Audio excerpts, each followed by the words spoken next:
ભરૂચ શહેરના જાડેશ્વર ઓવરબ્રિજ પર આજે સવારે અકસ્માતની ઘટના બની. મળતી માહિતી મુજબ એક કન્ટેનર બ્રેકડાઉન થતા ઓવરબ્રિજ પર સાઈડમાં ઉભું રાખવામાં આવ્યું હતું. તે દરમિયાન પાછળથી આવી રહેલું આઈસર ટેમ્પો કન્ટેનર સાથે ફટકાતા અકસ્માત સર્જાયો.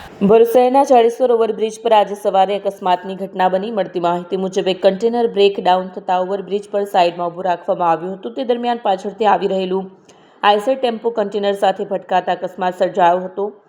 અકસ્માત એટલો જોરદાર હતો કે આઈસર ટેમ્પોનો ચાલક કેબિનમાં ફસાઈ ગયો હતો. ઘટનાની જાણ થતાં ભરૂચ ફાયર વિભાગની ટીમ તાત્કાલિક ઘટનાસ્થળે પહોંચી હતી અને ભારે જહેમત બાદ ચાલકને કેબિનમાંથી સુરક્ષિત બહાર કઢાયો હતો. ચાલકને પગમાં ઈજા પહોંચી હોવાથી તાત્કાલિક 108 એમ્બ્યુલન્સ મારફતે સારવાર માટે હોસ્પિટલ ખસેડવામાં આવ્યું.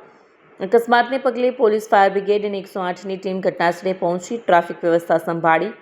ફાયરમેન વંશ સરસીદીના જણાવ્યા અનુસાર સ્થળ પર પહોંચ્યા બાદ હાઇડ્રોલિક કટર અને અન્ય સાધનોની મદદથી કેબિન કાપીને ચાલકને બહાર કઢાયો હતો. હાલ ચાલકની સ્થિતિ સ્થિર છે. વિડીયો જર્નાલિસ્ટ વિરેન્દ્ર પાટીલ સાથે સત્યા ટીવી ન્યૂઝ ભરૂચ. મારું નામ વંશ સરસીદી. હું ભરૂચ નગરપાલિકા ફાયરમેનની ફરજ બજાવું છું. આજ રોજ રાત્રિના દરમિયાન અમને ભરૂચ નગરપાલિકાની અંદર ફાયર વિભાગમાં કોલ મળેલો કે આપણે જાડેશ્વર ચોકડીની ઉપર એક ગાડીમાં ડ્રાઈવર ફસાયેલો છે.